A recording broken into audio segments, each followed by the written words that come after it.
Hello guys, welcome to RP academy. तो ये हमारा लास्ट चैप्टर है कंपनीज एक्ट का, जो हमारे कोर्स से रिलेटेड है। ठीक है, तो पीएफआरडीओ और सेबी में आपका सिर्फ इतना ही आता है। बाकी अगर कोई और एग्जाम है जिसमें कि आप ये वीडियोस पढ़ोगे तो फिर अगर कुछ और भी रहेगा मैं ऐड कर दूंगी। चलिए, ठीक है। अब आते हैं यहाँ पर सेक्शन 408 में, that is constitution of NCLT. तो यहाँ पर हमारे बारे में बात हो रही है कि भाई नेशनल कंपनी लॉ ट्रिब्यूनल जो है उसका कॉन्स्टिट्यूशन किस तरह से किया जाएगा। तो जो हमारी सेंट्रल गवर्नमेंट है, ठीक है, सेंट्रल गवर्नमेंट यहाँ पर नेशनल कंपनी लॉ ट्रिब्यूनल को कॉन्स्टिट्यूट करती है। इसके कॉम्पोजिशन में ऑफ कोर्स एक प्रेसिडेंट होते हैं, फिर जुडिशियल मेंबर्स रहेंगे और टेक्निकल मेंबर्स रहेंगे। अब जुडिशियल मेंबर्स क्योंकि इनको लॉज लीगली यहाँ पर चीजों को समझ होती है और ये बेहतर डिसीजन मेकिंग कर पाते हैं, एक्सपीरियंस वैसा है। टेक्निकल मेंबर्स क्योंकि यहाँ पर टेक्निकल नॉलेज चाहिए, भाई जिस भी कंपनी के लिए हम कर रहे हैं काम, चेक कर रहे हैं उसके केसेस को, उसकी कंपनी कैसे काम कर रही है, वो सब हमें पता होना चाहिए। क्योंकि जुडिशियल मेंबर्स को आपकी हर एक कंपनी की तो टेक्निकल नॉलेज नहीं होगी। तो एनसीएलटी यहाँ पर पावर और फंक्शंस हमारे कंपनीज एक्ट के अंडर ही परफॉर्म करती है। Section 409 qualification of members. तो जजेस आपके हाई कोर्ट के डिस्ट्रिक्ट जज यहाँ पर जिनकी बेसिकली वर्क एक्सपीरियंस 5 साल या उससे ज्यादा है, और अगर कोई एडवोकेट है तो इनके पास एक्सपीरियंस 10 साल या 10 साल से ज्यादा का होना चाहिए। अगर बात करें टेक्निकल मेंबर्स की, तो ये मेंबर्स आपके किस किस से हो सकते हैं, ये आपके लिए बहुत जरूरी है जानना। तो सबसे पहले तो आपके या तो मेंबर्स हो सकते हैं आईसीएलएस या आईएलएस के। लेकिन अगर ये मेंबर हैं तो इनके पास में वर्क एक्सपीरियंस कितना होना चाहिए, इनके पास वर्क एक्सपीरियंस आपका 15 साल या फिर उससे ज्यादा का होना चाहिए। ठीक है, तो यहाँ पर अगर मैं बात करूं आपके लिए सीए और सीएस की, तो सीए, सीएस या सीएमए, इनके पास में भी या फिर 15 साल या उससे ज्यादा का एक्सपीरियंस होना चाहिए। ठीक है, या कौन हो सकते हैं, प्रोफेशनल एक्सपीरियंस, जिनके पास 15 साल का एक्सपीरियंस है आपका कॉर्पोरेट लॉ फाइनेंस मैनेजमेंट में, या फिर कोई प्रिजाइडिंग ऑफिसर हैं लेबर कोर्ट के, ट्रिब्यूनल के, यहाँ पर प्रिजाइडिंग ऑफिसर हो सकते हैं किसी और उसके। ठीक है, साथ में नेशनल ट्रिब्यूनल जिनके पास में 5 साल या उससे ज्यादा का एक्सपीरियंस है। तो कौन कौन हो सकता है, एक बार और रिवाइज कर लेते हैं। इंडियन कॉर्पोरेट लॉ सर्विस के मेंबर हो सकते हैं, इंडियन लीगल सर्विस के मेंबर्स हो सकते हैं जिनके पास 15 साल या उससे ज्यादा का एक्सपीरियंस है। सीए, सीए, सीएमए हो सकते हैं जिनके पास 15 साल से ज्यादा का एक्सपीरियंस है। प्रोफेशनल एक्सपीरियंस इनके पास में कॉर्पोरेट लॉ का, फाइनेंशियल फाइनेंस का या मैनेजमेंट का 15 साल या उससे ज्यादा का हो सकता है। और प्रिजाइडिंग ऑफिसर हो सकते हैं आपके लेबर कोर्ट के, ट्रिब्यूनल के या फिर नेशनल ट्रिब्यूनल के, जिनके पास में 5 साल का या फिर 5 साल से ज्यादा का एक्सपीरियंस है। अब आती है बात सेक्शन 410 की, जो बात करती है यहाँ पर constitution of NCLT, that is national company law appellate tribunal. Appellate मतलब अपील, यहाँ पर जो हमें अपील दर्ज करनी है। तो यहाँ पर कॉम्पोजिशन में वहां पर कौन थे आपके पास में, प्रेसिडेंट थे। यहाँ पर आपके पास चेयरपर्सन है, जुडिशियल मेंबर्स और टेक्निकल मेंबर्स। ठीक है, तो एनसीएलटी में आपके पास कौन है, ये याद रखना, प्रेसिडेंट है, और एनसीएलटी में चेयरपर्सन है। फंक्शन की बात करें तो जो भी ऑर्डर्स एनसीएलटी के आए हैं, अगर हमें उनके खिलाफ अपील दर्ज करनी है कि हम इसको नहीं मान रहे, तो हम एनसीएलटी में जाते हैं। क्वालिफिकेशंस की बात करें तो चेयरपर्सन जज हो सकते हैं सुप्रीम कोर्ट के, या फिर चीफ जस्टिस हो सकते हैं किसी भी हाई कोर्ट के। जुडिशियल मेंबर्स यहाँ पर जज हो सकते हैं हाई कोर्ट के, या जुडिशियल मेंबर हो सकते हैं एनसीएलटी के फॉर मोर देन 5 इयर्स। ठीक है, तो यहाँ पर आप देख रहे हैं क्वालिफिकेशंस भी एनसीएलटी में थोड़ी हाई रहती हैं एज कंपैरिजन टू आपका एनसीएलटी। टेक्निकल मेंबर्स के पास में 25 साल का प्रोफेशनल एक्सपीरियंस या उससे ज्यादा का होना चाहिए, industrial finance, industrial management, industrial reconstruction, investment और अकाउंटेंसी किसी में भी। ठीक है, सेक्शन 412 ये बात करते हैं कि भाई ये जो मेंबर्स की बात हो रही है इनका सिलेक्शन होगा कैसे। तो प्रेसिडेंट एनसीएलटी के, चेयरपर्सन एनसीएलटी के, यहाँ पर जुडिशियल मेंबर्स और टेक्निकल पर्संस। ठीक है, अब आपके लिए ये जितने जुडिशियल से रिलेटेड लोग हैं, इनका यहाँ पर अपॉइंटमेंट होता है जब एक बार चीफ जस्टिस ऑफ इंडिया के साथ में कंसल्ट किया जाएगा। जितने बाकी अदर मेंबर्स होते हैं टेक्निकल, उसमें उनको अपॉइंट किया जाता है सिलेक्शन कमिटी की रिकमेंडेशन के ऊपर। ठीक है, अब सिलेक्शन कमिटी में कौन कौन बैठता है, तो यहाँ पर सीजेआई और नॉमिनी हो सकते हैं चेयरपर्सन, ठीक है। सीजेआई ने किसी को नॉमिनेट किया हो कि भाई ये मेरी जगह से डिसाइड कर लेंगे। सीनियर सुप्रीम कोर्ट के जज हो सकते हैं या फिर चीफ जस्टिस हो सकते हैं किसी हाई कोर्ट के। सेक्रेटरी यहाँ पर एमसीए के हो सकते हैं, ठीक है। एमसीए मतलब मिनिस्ट्री ऑफ कॉर्पोरेट अफेयर्स के secretary. Secretary law and justice के इसके मेंबर होंगे। साथ में मिनिस्ट्री ऑफ कॉर्पोरेट अफेयर्स के जो सेक्रेटरी हैं वो एक कन्वेनर की भी जॉब यहाँ पर परफॉर्म करेंगे, ठीक है। तो अभी समझ में आ गया हमारे पास में कौन कौन क्या क्या करेगा यहाँ पर। अच्छा, अभी कितने मेंबर्स हैं इस पूरी सिलेक्शन कमेटी में, नंबर भी याद कर लो साथ में। तो यहाँ पर हमारे पास टोटल जो मेंबर्स हैं वो आपके आ जाएंगे 4, ठीक। अच्छा, अगर बात की जाए कि भाई कन्वेनर यहाँ पर क्या करेंगे, तो पूरी मीटिंग को बुलाने का काम, ठीक है। यहाँ पर ग्रुप करने का काम की इंश्योर करना कि चीजें यहाँ पर ठीक से हो, ये सब इनका रोल है। वैकेंसी अगर आपकी कमेटी में है तो अपॉइंटमेंट इनवैलिड मानी जाएगी। 4 तो मेंबर है, उसमें भी कोई एक नहीं आया तो गलत होगा, ठीक है। एनसीआईटी कैसी बन गई, एक क्वासी जुडिशियल बॉडी बन गई जिसमें कंपनी लॉ मैटर्स जाते हैं। एपिलेट बॉडी यहाँ पर एनक्लेट बन जाती है जिसमें एनसीआईटी के अगेंस्ट में जो भी हमारी जजमेंट के अगेंस्ट हैं वो लोग जाते हैं। सीजीआई की कंसल्टेशन यहाँ पर मैंडेटरी है टॉप अपॉइंटमेंट्स के लिए, और सिलेक्शन कमेटी यहाँ पर सीजीआई या उनके नॉमिनी हेड करेंगे। नेक्स्ट अगर हम बात करें यहाँ पर, तो सेक्शन 413 जो बात करेगा आपसे टर्म ऑफ ऑफिस की, तो टर्म कितनी है, 5 साल की। एलिजिबल आप यहाँ पर रीअपॉइंटमेंट के लिए रहोगे अनदर 5 इयर्स, ठीक है। तो क्या हो रहा है, टर्म आप इनको 5 साल का दोगे और एलिजिबल हो आप कि आपको रीअपॉइंट करा जाएगा for next 5 years. Minimum age यहाँ पर 50 साल रहेगी। एनसीएलटी में प्रेसिडेंट जो हैं वो अप टू 67 इयर्स उनकी एज हो सकती है। अगर मेंबर हैं आप एनसीएलटी के तो 65 इयर्स की आपकी मैक्सिमम एज हो सकती है, ठीक है। अगर बात की जाए यहाँ पर कि एनक्लेट है, ठीक है, तो उनके चेयरपर्सन थोड़े बड़े रहेंगे, ऑफकोर्स सीनियर पोजीशन पर हैं और सीजेआई है इंडिया के, तो यहाँ पर 70 इयर्स। मेंबर्स यहाँ पर 67 इयर्स, ठीक है। तो एनक्लेट में चेयरपर्सन आपके जो हैं उनको कितनी वो दी जा रही है सैलरी, यहाँ पर 90,000 रुपीज की प्लस अलाउंसेस। और अगर जुडिशियल और टेक्निकल मेंबर की बात करें तो 80,000 प्लस अलाउंसेस। एनसीईआरटी में यहाँ पर कुछ भी ऐसा मेंशन नहीं किया गया है, इनके लिए यहाँ पर गवर्नमेंट डिसाइड कर लेती है कि कितना पैसा इन्हें देना है।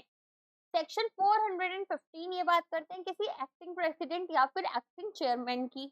तो मान लो वैकेंसी आ गई तो हमें किसी को तो रखना ही पड़ेगा, तो हमने उस टाइम में क्या करा, जो भी सीनियर मोस्ट मेंबर हैं उनको प्रेसिडेंट बना देते हैं या फिर चेयरपर्सन बना देते हैं, और उसकी सीनियर मोस्ट एज के हिसाब से जाते हैं। सेक्शन 416 बात करते हैं रेजिग्नेशन की। तो प्रेसिडेंट, चेयरपर्सन या मेंबर यहाँ पर रिजाइन कर सकते हैं। इनको यहाँ पर कंटिन्यू करना होगा 3 मंथ्स फ्रॉम नोटिस। आज इन्होंने बोला कि भाई मुझे रिजाइन करना है तो 3 महीने यहाँ पर नोटिस के इनको कंटिन्यू करना पड़ेगा, फिर न्यू अपॉइंटमेंट बन जाएगी या तो फिर दोनों में से कुछ भी, ठीक है। तो यहाँ पर अगर किसी को न्यूली अपॉइंट कर लिया गया तो फिर ठीक है, फिर आप जा सकते हो, अदरवाइज 3 महीने का पूरा नोटिस पीरियड सर्व करोगे। 417 बात करते हैं कि अगर मेंबर्स को रिमूव किया जा रहा है तो आपको यहाँ पर ग्राउंड्स फॉर रिमूवल क्या है कि सेंट्रल गवर्नमेंट और साथ में सीजीआई से कंसल्ट करना पड़ेगा। तो पर्सन या तो इंसॉल्वेंट हो गए या किसी भी ऑफेंस में कन्विक्ट किए गए हैं, मॉरल टर्पिट्यूड आ गया, फिजिकली मेंटली इनकम कैपेबल हो गए, ठीक है। एक्वायर्ड प्रीजुडिशियल फाइनेंशियल या अदर इंटरेस्ट है इनके, ठीक है। या फिर यहाँ पर अब्यूज किया इन्होंने अपनी पोजीशन का, अपनी जो भी पोजीशन इनको मिली हुई है उसका गलत फायदा उठाकर या फिर कोई फ्रॉड्स वगैरह किए और पब्लिक इंटरेस्ट को अफेक्ट किया। तो रिमूवल यहाँ पर आपको तभी दिया जाएगा, पहले एक अपॉर्चुनिटी दी जाएगी कि भाई आपकी जो बात है उसे सुना जाएगा। तो आपने यहाँ पर ऑफेंस या फिर कोई भी ऐसी चीज हमें लग रही है तो हम बोलेंगे कि पहले आप अपनी बात बताओ, आपका क्या कहना है। हो सकता है कि आपके ऊपर ये सब इल्जाम है लेकिन सच नहीं है, तो इसीलिए यहाँ पर अपॉर्चुनिटी दी जा रही है ऑफ बीइंग हर्ड। नेक्स्ट आता है स्पेशल रिमूवल प्रोसीजर। तो केवल सेंट्रल गवर्नमेंट यहाँ पर रिमूव कर सकती है, वो भी प्रूव्ड मिसबिहेवियर या इनकैपेसिटी के ग्राउंड्स पर। इंक्वायरी यहाँ पर सुप्रीम कोर्ट के जज करेंगे जिनको नॉमिनेट हमारे चीफ जस्टिस ऑफ इंडिया करेंगे। इंक्वायरी के टाइम पर जो सेंट्रल गवर्नमेंट है सीजीआई कंकरेंस के साथ में कंसर्न पर्सन को सस्पेंड भी कर सकती है। साथ में सेंट्रल गवर्नमेंट कंसल्ट करेगी सुप्रीम कोर्ट के साथ में और रूल बना सकती है कि भाई इंक्वायरी का क्या प्रोसीजर रहेगा। सेक्शन 418, तो यहाँ पर स्टाफ की बात हो रही है, तो यहाँ सेंट्रल गवर्नमेंट जो है वो ट्रिब्यूनल और एपिलेट ट्रिब्यूनल दोनों से ही कंसल्ट कर कर ऑफिसर्स और एम्प्लॉयज यहाँ पर प्रोवाइड करेगी कि भाई और भी ज्यादा लोग चाहिए होते हैं ना, कोई भी काम आप करोगे, ये तो है नहीं कि ये लोग सिंपली आएंगे चले जाएंगे, पूरी एक ऑर्गेनाइजेशन जैसा काम होगा। 419 बेंचेस यहाँ पर ट्रिब्यूनल की अगर बन रही हैं तो सेंट्रल गवर्नमेंट नोटिफाई करेगी कि कितनी बेंचेस बनेंगी। एक यहाँ पर प्रिंसिपल बेंच है जो कि न्यू दिल्ली में होगी और इसको प्रेसिडेंट ही हेड करेंगे। बाकी दो बेंचेस जो हैं उनमें दो मेंबर्स रहेंगे, एक जुडिशियल एक टेक्निकल। सर्टेन केसेस में केवल एक ही जुडिशियल मेंबर हो सकते हैं जब प्रेसिडेंट का ऑर्डर होगा। इंसॉल्वेंसी एंड बैंक्रप्सी कोड 2016 के ज्यूरिसडिक्शन की बात करें तो सेंट्रल गवर्नमेंट को यहाँ पर बोला गया है कि वो नई बेंचेस सेट कर सकते हैं। अगर मेंबर्स यहाँ पर नहीं मानते हैं, डिफर करते हैं, तो जो मेजोरिटी का डिसीजन है वही माना जाएगा। अगर टाई हो जाता है तो ऐसी सिचुएशन में जो अदर मेंबर्स हैं, ठीक है, उनको रेफर किया जाएगा बाय प्रेसिडेंट। नेक्स्ट आ जाते हैं सेक्शन 420 ऑर्डर्स। तो ट्रिब्यूनल यहाँ पर उनके जो ऑर्डर्स हैं, ट्रिब्यूनल ने कोई ऑर्डर दिया उसको चेंज भी कर सकते हैं 2 साल के अंदर अगर उन्हें लगता है कि कोई यहाँ पर ऐसी मिस्टेक है जो उनसे हो गई और ये पार्टीज ने यहाँ पर पॉइंट की है। 421 में अपील की बात की जाती है कि भाई कोई भी एग्रीव्ड पर्सन है, उन्हें लगता है एनसीएलटी ने सही डिसीजन नहीं लिया, तो वो क्या करेंगे, फिर वो एनक्लेट के पास जाएंगे। अब यहाँ पर कोई भी अपील नहीं होगी इफ कंसेंट ऑर्डर। तो यहाँ पर अगर आपको ऐसा लगता है कि ऑर्डर पर कंसेंट दिया गया है तो कोई भी अपील आप दर्ज नहीं कर सकते हो। कितने दिन के अंदर कर सकते हो, 45 डेज के अंदर। जब ये ऑर्डर आया इसके 45 दिन के अंदर अपील दर्ज कर दो। और अगर यहाँ पर आपके पास सफिशिएंट कॉज है, मान लो आपके पास कोई ऐसा खास सबूत नहीं था कि आप दिखा पाओ, लेकिन अब आपको सबूत मिल गया और आपको लगता है कि नहीं ये तो बहुत इंपॉर्टेंट चीज है, तो यहाँ पर 45 डेज आपको एक्स्ट्रा मिल सकते हैं, मतलब 90 दिन मैक्सिमम आपको दिए जाएंगे जिसमें आपको अपील दर्ज करनी है। एनक्लेट यहाँ पर कंफर्म, मॉडिफाई या सेट असाइड कर सकता है ऑर्डर को और इसकी एक कॉपी ट्रिब्यूनल प्लस पार्टीज के पास में जाएगी। ठीक है, अब यहाँ पर वो बोल सकते हैं ना एनक्लेट की ऑर्डर सही है या चेंजेस कर देगा या फिर बोलेगा कि ये ऑर्डर हम मान ही नहीं रहे, दोबारा से पूरा का पूरा केस देखा जाएगा, कुछ भी हो सकता है। Section 422 expeditious disposal. तो ट्रिब्यूनल जो है वो यहाँ पर ये एनक्लेट आपको क्या बोलेंगे, ये बोलेंगे कि भाई हम केसेस को 3 महीने के अंदर अंदर डिसाइड करेंगे। एक्सटेंडेबल यहाँ पर ये आपका बाय 90 डेज रहेगा, तो 6 महीने का समय हो जाएगा आपके पास में। ठीक है, कि भाई जो केस है उसको आपको कब डिस्पोज करना है, 90 दिन के अंदर अंदर आपको इस पर डिसीजन ले लेना है। अभी कोई और ऐसी चीज है जिसकी वजह से यहाँ पर डिसीजन में थोड़ा डिले आ गया तो यहाँ पर आप इसे फर्दर 90 डेज के लिए एक्सटेंड कर सकते हो। 423 बात करता है कि सुप्रीम कोर्ट के पास अपील जानी है। अगर एनक्लेट को भी ऑर्डर नहीं समझ आ रहा तो सुप्रीम कोर्ट पर आप अपील दर्ज कर सकते हो। इसमें आपको 60 + 60 120 दिन का समय दिया जाएगा। ठीक है, तो यहाँ पर सबसे पहले तो 90 दिन के अंदर पूरा डिसीजन लो, नहीं दे पा रहे हो चलो 90 दिन तक एक्सटेंड कर देते हैं। अदरवाइज यहाँ पर आपको 45 डेज में अपील फाइल करनी है। किसी रीजन से नहीं कर पाए तो और 45 दिन एक्स्ट्रा मिल जाएंगे अगर आपका कॉस्ट सही है। साथ में अगर आप सुप्रीम कोर्ट जाना चाहते हो तो 120 दिन के अंदर अंदर आपको सुप्रीम कोर्ट जाना है, जिसमें 60 दिन का समय है और सफिशिएंट कॉज होने पर नेक्स्ट 60 डेज आपको दिए जाएंगे। सेक्शन 424 प्रोसीजर की बात करता है, तो ये सीपीसी 1908 इसके थ्रू बाउंड नहीं है। यहाँ पर प्रिंसिपल ऑफ नेचुरल जस्टिस चलेगा and may regulate its own procedure. यहाँ पर जो हमारा एनक्लेट है या एनसीएलटी है वो अपने खुद के प्रोसीजर के साथ में फॉलो कर सकते हैं, जरूरी नहीं है कि यहाँ पर आप सीपीसी के थ्रू जाओगे। नेक्स्ट आ जाते हैं सेक्शन 425 की कंटेम्प्ट किया गया यहाँ पर। तो जैसे हाई कोर्ट के ऑर्डर्स को कंटेम्प्ट किया जाता है, आप हाई कोर्ट के ऑर्डर नहीं मान रहे हो तो जो आपको सजा होगी वही सेम सजा दी जाएगी और वही सेम पावर्स हैं। फिर आता है कंटेम्प्ट ऑफ कोर्ट, होता है ना कि कोर्ट में आप अच्छे से बिहेव नहीं कर रहे हो, कोर्ट की बात नहीं सुन रहे हो, जज को यहाँ पर डिसरिस्पेक्ट कर रहे हो, कुछ भी हो, तो फिर जो पनिशमेंट आपको तब दी जाएगी सेम पनिशमेंट आपको यहाँ पर भी दी जाएगी। डेलीगेशन, तो ट्रिब्यूनल या एनक्लेव यहाँ पर ऑथराइज कर सकती है कुछ ऑफिसर्स या एम्प्लॉयज को कि भाई इस मैटर्स में इंक्वायरी करें। 427 यहाँ पर पब्लिक सर्वेंट्स की बात करता है कि ये बोलते हैं प्रेसिडेंट, मेंबर्स और ऑफिसर्स जो हैं उनको हम डीम्ड पब्लिक सर्वेंट मानेंगे। सेक्शन 428 यहाँ पर प्रोटेक्शन देता है फॉर गुड एक्ट्स जो कि आपने करे हैं फॉर इन गुड फेथ, तो उन पर कोई भी लीगल एक्शन नहीं लिया जाएगा। सेक्शन 429 बात करता है कि अगर आपको अपनी डिस्ट्रिक्ट कलेक्टर या मजिस्ट्रेट से कुछ भी असिस्टेंस चाहिए तो ट्रिब्यूनल वो भी यहाँ पर रिक्वेस्ट कर सकती है कि भाई यहाँ पर कस्टडी लेना है, कंट्रोल लेना है प्रॉपर्टी का, बुक्स का, अकाउंट्स का, प्रोसीडिंग्स में, ठीक है। अगर कोई सिक कंपनी है, वाइंड अप होने वाली है, बिल्कुल खराब फाइनेंशियल हेल्थ हो चुकी है, तो वो सारी चीजों में भी ट्रिब्यूनल किसकी हेल्प ले सकती है? मजिस्ट्रेट, कलेक्टर, सीजेएम, सीएमएम, किसी की भी। देन आती है बात सेक्शन 430 जो बात करता है बार ऑफ जुरिस्डिक्शन। तो यहाँ पर सिविल कोर्ट जो हैं उनको मना किया गया है कि भाई जो ट्रिब्यूनल के मैटर्स हैं उसको आप एंटरटेन नहीं करोगे।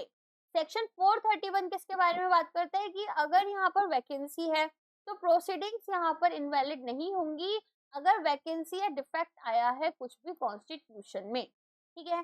सेक्शन 432 यहाँ पर लीगल रिप्रेजेंटेशन की बात करता है कि पार्टीज जो हैं वो क्या कर सकती हैं, वो या तो खुद इन पर्सन आ सकती हैं या फिर अपनी जगह से अपने CA, CS, cost accountant, lawyer या किसी को भी भेज सकती हैं अपना केस लड़ने के लिए। देन आता है सेक्शन 434 जहां पर बात हो रही है सर्टेन प्रोसीडिंग पेंडिंग प्रोसीडिंग्स की। तो अगर यहाँ पर कोई ऐसा पेंडिंग केस है जो चल रहा था उसको हमें ट्रांसफर करवाना है तो transfer from CLB to NCLT. तो यहाँ पर क्या होगा, अगर कंपनी लॉ बोर्ड है, ठीक है, और कंपनी लॉ बोर्ड से यहाँ पर एनसीएलटी की तरफ हमें अपनी पावर्स को ट्रांसफर करना है तो जितने भी मैटर्स हमारे कंपनी लॉ बोर्ड के सामने थे, ठीक है, वो आपके एनसीएलटी के सामने आ जाते हैं। पावर को ट्रांसफर क्योंकि कर दिया गया था। तो पहले कंपनीज एक्ट 1956 जो है क्वासी जुडिशियल पावर्स हमारी कंपनी लॉ बोर्ड को देती थी, है ना। फिर कंपनीज एक्ट 2013 आया ना, तो उसमें इन्होंने बोला कि नहीं अब हमारे पास में ट्रिब्यूनल्स रहेंगे। तो जितने भी केसेस तब सीएलबी के सामने थे वो सारे एनसीएलटी के पास में चले गए। नेक्स्ट आता है अपील, अगर यहाँ पर आ रही है सीएलबी के पुराने ऑर्डर से। तो ऐसी सिचुएशन में अगर ऑर्डर पास किया गया था बिफोर नोटिफाइड डेट तो अपील हाई कोर्ट के पास जाएगी और टाइम लिमिट यहाँ पर 60 + 60 दिन की, दैट इज 120 डेज की दी जाएगी। जैसे एनसीएलटी के डिसीजन के बाद में 120 दिन का समय दिया गया था सुप्रीम कोर्ट जाने के लिए, यहाँ पर हाई कोर्ट जाओगे और 120 दिन का ही समय, 60-60 दिन का, ठीक है।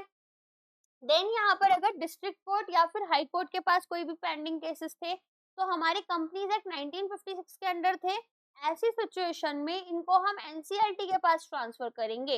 लेकिन कुछ एक्सेप्शंस और प्रोविजंस यहाँ पर आपको देखने के लिए मिलेंगे, जैसे कि वाइंडिंग अप। तो केवल वही केसेस जहाँ पर कि आप देखेंगे कि ये जो केसेस हैं ये यहाँ पर एक ऐसी स्टेज पर है जिसको सेंट्रल गवर्नमेंट ने यहाँ पर नोटिफाई किया है। साथ में नॉन वाइंडिंग अप केसेस हैं तो only if orders were not reserved by high courts, इन्होंने अपनी जो हाई कोर्ट ने डिसीजन लिए थे उन ऑर्डर्स पर इन्होंने रिजर्व नहीं लगाया, रोका नहीं उनको। इफ ऑर्डर्स ऑलरेडी रिजर्व्ड, अगर ऑर्डर्स को पहले ही रिजर्व कर लिया गया था तो फिर आप हाई कोर्ट के साथ कंटिन्यू करोगे। आईबीसी 2016 जो है वो इसको इम्पैक्ट करता है पोस्ट 2018 अमेंडमेंट। तो कंपनीज एक्ट जो है वो बाद में भी अमेंड हुआ था, आपको पता ही होगा। तो उसके बाद में से हमारा जो आईबीसी है उसकी भी कुछ चीजें आ जाती हैं। Parties in pending wind up cases before court में अप्लाई फॉर ट्रांसफर। तो जो भी यहाँ पर आपके पास में वाइंडिंग अप केसेस हैं वो पेंडिंग बचे हुए हैं कोर्ट के सामने, वो चाह सकती हैं कि भाई हमारा केस जो है वो एनसीएलटी के पास भेज दो, जल्दी से जल्दी यहाँ पर खत्म हो केस। तो इसको एक सीआईआरपी की एप्लीकेशन की तरह लिया जाएगा अंडर आईबीसी। और अगर ट्रांसफर नहीं किया जाता है तो हमारा और ये डेल्ट हो रहा है under companies act 1956 plus companies court rules 1959। Okay, voluntary winding up. तो अगर यहाँ पर कोई रेजोल्यूशन का नोटिस दिया गया है पब्लिश्ड अंडर सेक्शन 485 बिफोर 1 अप्रैल 2017, नोटिस जो दिया गया वो 1 अप्रैल 2017 से पहले दिया गया लेकिन कंपनी डिसॉल्व नहीं हुई और ये अपना काम चल रहा है इसका, तो ये जो केस है ये आपका कंपनीज एक्ट 1956 के अकॉर्डिंग लड़ा जाएगा और कंपनीज रूल्स के हिसाब से। रूल मेकिंग पावर तो यहाँ पर सेंट्रल गवर्नमेंट बोलती है कि आप टाइमली ट्रांसफर करो पेंडिंग प्रोसीडिंग्स को एनसीएलटी के पास में, और इसके लिए जो हमारी सेंट्रल गवर्नमेंट है वो रूल्स भी फ्रेम कर सकती है। ठीक है, तो अब यहाँ पर आपके सारे सेक्शंस एकदम शॉर्ट में हैं कि कॉन्स्टिट्यूशन कैसा होना चाहिए। तो एनसीएलटी में प्रेसिडेंट आता है, जुडिशियल और टेक्निकल मेंबर्स। क्वालिफिकेशंस यहाँ पर एनसीएलटी के लिए हाई कोर्ट के जज हो सकते हो यहाँ पर, या फिर 5 साल या उससे ज़्यादा का एक्सपीरियंस होल्ड करने वाले डिस्ट्रिक्ट जज हो सकते हो, या फिर एक एडवोकेट हो सकते हो जिनके पास 10 साल या उससे ज़्यादा का एक्सपीरियंस है। अगर यहाँ पर टेक्निकल मेंबर की बात करें तो आईसीएलएस या फिर आईएलएस के 15 साल, सीए, सीएस, सीएमए के 15 साल या उससे ज़्यादा, या फिर लेबर कोर्ट में आपके पास में प्रिजाइडिंग ऑफिसर का 5 साल का एक्सपीरियंस।